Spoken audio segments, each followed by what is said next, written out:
Bienvenidos a Empower Migram. Bueno, aquí nos dedicamos a explorar estudios científicos sobre migración, integración y el mercado laboral. Exacto, pero siempre despojados de cualquier jerga académica incomprensible.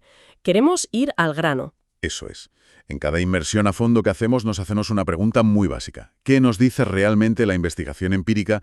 Y, bueno, ¿qué parte de eso choca frontalmente con lo que muchos asumen como una verdad absoluta? Porque hay muchas creencias populares que cuando las pasamos por el filtro de los datos, pues se caen por su propio peso. Totalmente. Y para arrancar, hoy imaginemos por un momento una situación bastante cotidiana, pero llevada a escala nacional. Pensemos en un país que necesita desesperadamente mano de obra cualificada. Un país al borde de una crisis económica por eso mismo, claro. Sí, sí. Hospitales con alas enteras cerradas porque faltan médicos. Empresas tecnológicas que no pueden lanzar productos porque no encuentran desarrolladores de software. Fábricas paralizadas por falta de ingenieros. O sea, una emergencia en toda regla. Una parálisis estructural enorme. Pero, y aquí viene lo fuerte, simultáneamente, en ese mismo país, resulta que ya viven miles de personas con exactamente esas calificaciones. Han estudiado, tienen años de experiencia y, lo más importante de todo, quieren trabajar en lo suyo. Y sin embargo, la realidad es que acaban conduciendo furgonetas de reparto, limpiando oficinas o de peones en la construcción. ¿Claro? Entonces la pregunta honesta que surge de forma natural es, ¿por qué un país decide ignorar y desperdiciar las calificaciones de todas estas personas justo en medio de una crisis? Y esa paradoja es exactamente lo que nos convoca hoy. Porque el relato popular, ese que solemos escuchar en los debates o en la calle, tiene una respuesta muy simplista para esto. Ya, la típica excusa, ¿no? Exacto. Existe la creencia generalizada de que si los inmigrantes no consiguen empleos cualificados, pues es simplemente por, entre comillas, falta de esfuerzo, o porque su formación no es buena, o directamente porque no quieren integrarse. Es decir, depositar toda la culpa en el individuo y lavarse las manos. Eso es. Pero cuando empezamos a escarbar un poco y miramos los datos estructurales, vemos que la realidad es diametralmente opuesta. Y hoy vamos a diseccionar esto basándonos en una investigación súper reveladora. ¿Vamos a ello? Es un estudio publicado en 2006 por Svetlana Franken y Susan Kowalski, de la Universidad de Ciencias Aplicadas de Colonia. El título es Uso del potencial de jóvenes académicos con antecedentes migratorios para la República Federal de Alemania. Bueno, el título ya nos da una pista gigante de por dónde van los tiros. Sí, básicamente investigan por qué la burocracia y el mercado laboral prefieren a menudo ahogarse en su propia ineficiencia antes que aprovechar el talento altamente cualificado que ya tienen en casa. Madre mía. A ver, para entender la magnitud de esta ceguera institucional, tenemos que situarnos un poco en el contexto macroeconómico, ¿no? Viajemos a la Alemania del año 2005. Un año crítico, por cierto. Totalmente. Ese año, el país recibió a unos 96.000 extranjeros. Pero, al mismo tiempo, más de 140.000 alemanes altamente cualificados, investigadores, médicos, técnicos, hicieron las maletas y se fueron. Una fuga de cerebros de manual. El país estaba quedando sin su motor de innovación. Y claro, el Estado, al ver este agujero enorme, intentó taparlo creando un programa para atraer talento internacional. Lo llamaron Green Card, copiando el nombre de Estados Unidos. Bueno, copiando el nombre porque lo que es el éxito... Ni por asomo, vamos. Esperaban una avalancha de expertos informáticos de todo el mundo y la realidad fue otra. Es que el nombre era puro marketing. El mecanismo de esa tarjeta verde alemana funcionaba más bien como una fortaleza. Estaba diseñada para mantener a la gente fuera, no como un imán de talento. Fue un fracaso estrepitoso, si no me equivoco. Absoluto. En todo el 2005 no lograron captar ni a 1.000 de esos expertos internacionales. Y la razón, claro, estaba en la letra pequeña de la ley. En las barreras burocráticas, imagino. Sí, unas barreras casi cómicas de lo irreales que eran. Por ejemplo, exigían que un trabajador extranjero demostrara unos ingresos garantizados de al menos 84.000 euros anuales para poder optar a la residencia. A ver, un momento. 84.000 euros. O sea, un programador o un ingeniero junior en el año 2005 no ganaba eso ni en sus mejores sueños. Ni de broma.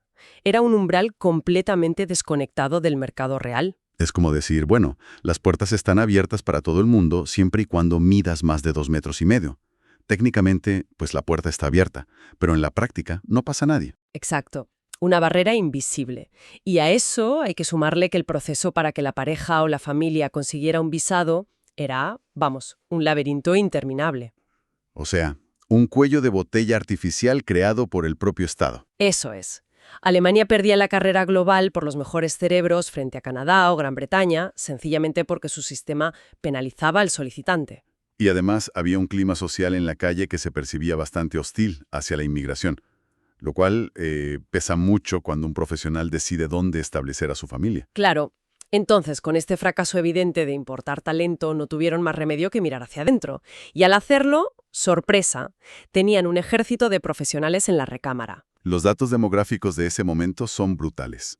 El 19% de la población de Alemania, unos 15 millones de personas, tenía antecedentes migratorios. Sí, y dentro de ese grupo inmenso, el estudio de Franklin y Kowalski se centró en una generación de jóvenes académicos que literalmente rompía todos los estereotipos. O sea, un colectivo súper preparado, ¿verdad? Hiperpreparado. Más del 80% tenían menos de 35 años. Casi un 30% contaba con calificaciones adicionales o posgrados obtenidos en el extranjero. ¡Wow! Y no solo eso, eran perfiles que dominaban de forma natural múltiples idiomas, tenían una sensibilidad cultural enorme para los mercados internacionales y mostraban una predisposición mucho mayor a fundar sus propias empresas en comparación con la población local. Vale, vamos a desgranar esto, porque aquí es donde la mente hace un cortocircuito. Si tenemos a personas con este nivelazo de preparación, de iniciativa y visión global, las empresas deberían estar peleándose por ellos, ¿no? Deberían, la lógica dicta eso. Pero intuyo que no era así. ¿Había algún pero oculto en las estadísticas? Pues aquí está la trampa que suelen usar los defensores del mito de la falta de esfuerzo. Parecían el candidato perfecto, sí, pero las empresas decían que estos académicos eran, entre comillas, menos flexibles. Menos flexibles. ¿Qué término más tramposo? Totalmente. Resulta que eran más reacios a mudarse de ciudad por un empleo, rechazaban trabajos muy por debajo de su cualificación y toleraban menos aceptar puestos con 2 horas de viaje en tren diario. Y claro, desde fuera alguien dice, ¿lo ves? Son unos vagos, no quieren trabajar. Exacto. Pero el estudio explica el porqué y desmonta ese mito por completo. No es una cuestión de ética laboral o de pereza, es pura socioeconomía. Los ingresos netos en los hogares con origen migratorio eran, de media, muy inferiores. Claro, el famoso mecanismo del colchón financiero. A ver, si un estudiante acaba la carrera de arquitectura y viene de una familia de clase media tradicional, sin antecedentes migratorios, pues puede permitirse aceptar unas prácticas no remuneradas a 500 kilómetros de su casa. Sí, porque sus padres le pagan el alquiler y le mandan dinero para comer. Eso es. Pero si un estudiante viene de un estrato económico con menos recursos, no tiene ese patrimonio detrás para aguantar 6 meses gratis en Berlín. Su falta de flexibilidad no es que no tenga ambición, es simple matemática de supervivencia. Has dado en el clavo. Un recorte salarial o pagar una mudanza significa literalmente no poder pagar las facturas ese mes. Están anclados a su geografía local por pura necesidad económica. Y me imagino que los lazos familiares también juegan un papel ahí, ¿no? Importantísimo. Muchos de estos jóvenes asumen responsabilidades de cuidado de personas mayores o de hermanos pequeños desde muy temprano. Son un pilar en la economía doméstica que no pueden abandonar a la ligera. Así que la movilidad está restringida por factores estructurales. Vale. Pero entonces, ¿qué pasa cuando intentan acceder al mercado laboral en su propia ciudad? Pues que se topan con un muro de cristal. Para conseguir una sola invitación a una entrevista de trabajo, el estudio muestra que tenían que enviar el triple de currículums que un candidato local con exactamente la misma formación. ¿El triple? ¡Qué locura! Eso es una carrera de vallas donde, para algunos, las vallas miden el doble de alto. Y el desgaste psicológico de eso es brutal. Claro, necesitan mandar más solicitudes, reciben menos respuestas y, lógicamente, tardan mucho más en conseguir su primer empleo. Y si llegan más tarde a la meta, el público asume que son corredores más lentos, cuando en realidad la pista estaba amañada desde el principio. Totalmente. Y hay una métrica que ilustra este sesgo a la perfección. El propio sector público. Su representación en la administración era un 5% menor. Y eso que en la administración pública los procesos deberían ser más objetivos. Sí, y lo peor es que el 80% de estos encuestados ya poseía la ciudadanía alemana. El propio Estado, que lloraba por la falta de talento, los descartaba en sus procesos de selección. Es que esto nos lleva al tema de las barreras invisibles. No hace falta poner un cartel de "no se admiten" si el sistema ya tiene filtros integrados. Y uno de los peores, me imagino, es el reconocimiento de los títulos extranjeros. Un problema inmenso. Afectaba casi a un 24% de los formados fuera. Terror.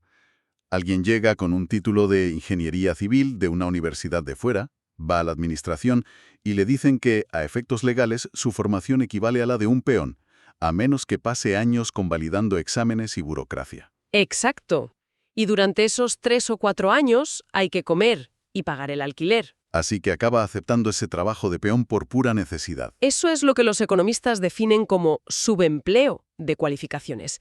Y a eso súmale los prejuicios en las entrevistas. Ya.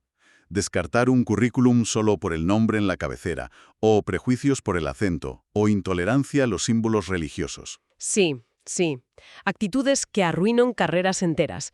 Y si conectamos esto con el panorama general, vemos por qué debería importarnos a todos. Es que cuando las cualificaciones no se usan, no es solo una tragedia personal. La sociedad entera pierde. Perdemos innovación, desarrollo tecnológico y un potencial económico vital. Es un desperdicio de capital humano injustificable. Pero, a ver, si el sistema general pone tantas trabas, ¿qué hacían las empresas más inteligentes? Porque me imagino que alguien se daría cuenta de este filón. Sí, las dinámicas del mercado libre a veces reaccionan más rápido. Las grandes corporaciones globales, gigantes como Ford, Bayer o Siemens, empezaron a buscar activamente a este talento. Claro, si Ford quiere vender coches en Oriente Medio o en Asia, necesita empleados que entiendan esos códigos culturales. Exacto. Ford, por ejemplo, estableció consejos de diversidad y grupos de recursos específicos. No veían la diversidad como una obra de caridad, sino como pura estrategia de negocio. Aquí es donde la cosa se pone realmente interesante. Porque, a ver, una duda incisiva. ¿Basta con meter a personas de 5 nacionalidades distintas en una sala de reuniones para que lluevan las ideas brillantes, o esto puede salir terriblemente mal? Pues esto plantea una pregunta importantísima, porque la diversidad no funciona en piloto automático. El estudio es tajante al respecto. ¿Ah, sí? ¿Qué encontraron? Encontraron que los equipos multiculturales previenen algo muy peligroso llamado pensamiento grupal. Pero si no se gestionan bien, el rendimiento puede caer en picado. A ver, expliquemos bien lo del pensamiento grupal. Yo lo veo como la agricultura de monocultivo. Si plantas el mismo tipo de patata en miles de hectáreas, es eficientísimo al principio. Pero si llega un hongo nuevo... Pierdes toda la cosecha en días. Exacto, porque ninguna planta tiene defensas distintas. Pues un equipo homogéneo, donde todos estudiaron en el mismo sitio y tienen la misma visión del mundo, es un monocultivo de ideas. Son eficientes para estar de acuerdo, pero súper frágiles ante una crisis imprevista. Esa es la mecánica exacta del pensamiento grupal. En esos equipos se castiga inconscientemente al que piensa diferente para mantener la armonía. El equipo diverso rompe ese monocultivo. Aportan defensas diferentes. Pero tiene que haber una gestión detrás, claro. Sí, porque el riesgo real es que la diversidad genera fricción, distintas formas de comunicarse o de entender el conflicto. Si metes esa diversidad en un equipo sin darles igualdad de derechos o sin un clima de confianza y comunicación abierta, Supongo que la fricción destruye la creatividad. exactamente, se convierte en caos. Requiere dirección clara y seguridad psicológica. Entonces, la integración en el trabajo requiere un esfuerzo intencional constante, no solo firmar un papel. Y esto nos devuelve un poco al papel de las leyes, ¿no? Sé que en Alemania hubo un cambio legal importante en esa época. Sí, en 2006 entró en vigor la Ley de Igualdad de Trato, la famosa AGG, y bueno, proporcionó una base legal esencial. Permitió denunciar la discriminación en los procesos de selección, supongo. Eso es, pero el estudio concluye que las leyes formales no bastan. Puedes prohibir la discriminación sobre el papel, pero necesitas reducir las barreras burocráticas activamente. Como lo que hizo Holanda, ¿no? Que fueron mucho más pragmáticos. Exacto. Holanda bajó el umbral de ingresos exigido para el talento de 84.000 a 45.000 euros. Claro, una cifra realista para que el talento pueda entrar de verdad, no solo en la teoría. Entonces, ¿qué significa todo esto al final del día? Pues que hace falta un cambio de paradigma total en la sociedad de acogida. La verdadera integración económica requiere dejar de ver a los inmigrantes como alemanes imperfectos. Es la diferencia entre dejar entrar a alguien a tu casa porque la ley te obliga, frente a invitarle a sentarse en la mesa del comedor y pedirle que comparta su propia receta para mejorar la cena de todos. Me encanta esa analogía. Y el estudio insiste en eso. Percibir públicamente la diversidad como un activo, aprovechar su resiliencia. Son personas que han navegado por burocracias hostiles, aprendido idiomas nuevos y sostenido a sus familias. Esa capacidad de adaptación es oro para cualquier empresa. Totalmente. Bueno, pues llegando ya a la recta final de esta inmersión, toca hacer una reflexión contundente basada en todo lo que hemos analizado hoy. Si un país se queja amargamente de la escasez de profesionales cualificados y al mismo tiempo mantiene las cualificaciones existentes acumulando polvo en trabajos precarios, Es una contradicción inasumible. exacto. El problema reside realmente en los inmigrantes que supuestamente no se integran o en las rígidas estructuras de un mercado laboral que se niega a adaptarse. Y fíjate, para dejar algo en lo que pensar de cara al futuro. Hoy en día usamos algoritmos de inteligencia artificial en recursos humanos.